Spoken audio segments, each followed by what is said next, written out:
Hello, my name is Jacob Salmon, and today I'm going to be discussing mergers and acquisitions. Mergers are basically two or more companies that will be under one ownership or one company ownership.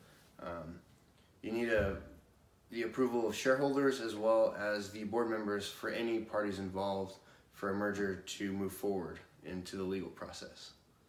The next thing we're going to take a look at is acquisitions. Acquisitions are different because they can be friendly or hostile takeovers for the firm. The target firm, the firm that is going to be acquired, does not have to be willing to move forward with this process, but sometimes is forced into this situation. Once acquired, that firm is obtaining the majority of stakeholders of the target firm, and this does actually not change current or legal structure of that acquiring firm. Some of the basic pros that are in favor of mergers and acquisitions are market power. So you're going to control more of the market if you're acquiring or merging with a company in the same market that could be a direct competitor. Synergy, do your companies work well together? Obviously growth in your revenue, your business size, market share, and then diversification.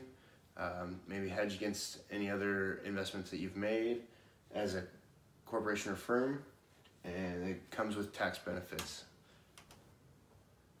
With any pro list, there's always a con list. In the case of mergers and acquisitions, a couple are listed here.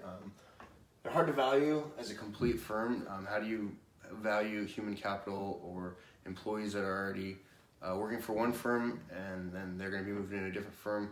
What's their worth to that new firm? It's a question that's asked and it's hard to answer.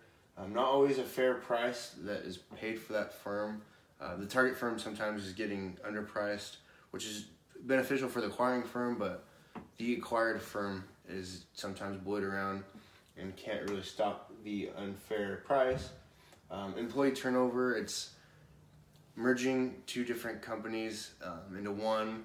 Obviously, you're going to have to cut employees because there's going to be a overlap in employees in certain departments, such as accounting or finance.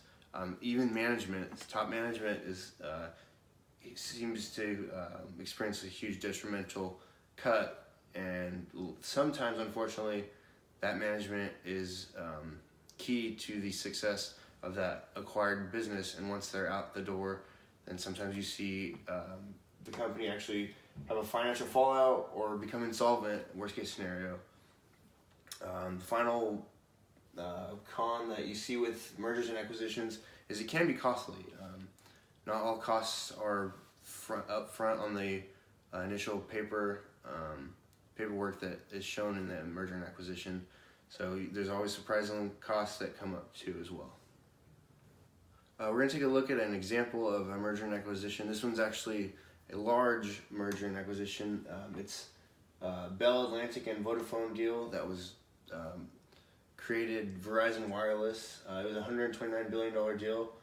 In 2013, Vodafone sold their 45% stake, and that was purchased using cash, $59 billion in cash, and $60 billion in Verizon shares that Vodafone received. Here we're going to take a look at another example of a large merger and acquisition. In this case, it was a consolidation of American Online and Time Warner. It was a $165 billion deal, but in the end, AOL actually had to report a loss of $99 billion. In the end, it was a Murphy's Law situation where the tech boom happened, dial-up was on its way out.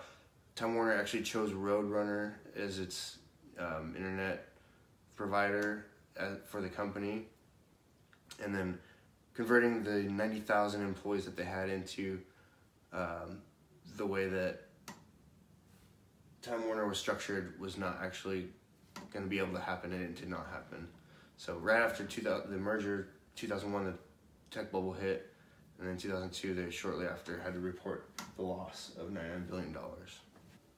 The final example we're going to take a look at is the cross-border acquisition or merger and acquisition.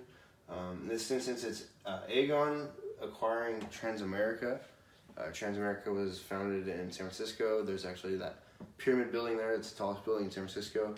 It's Transamerica's building, but this was a $10.8 billion merger and acquisition. It was in 1999, and it was the largest Dutch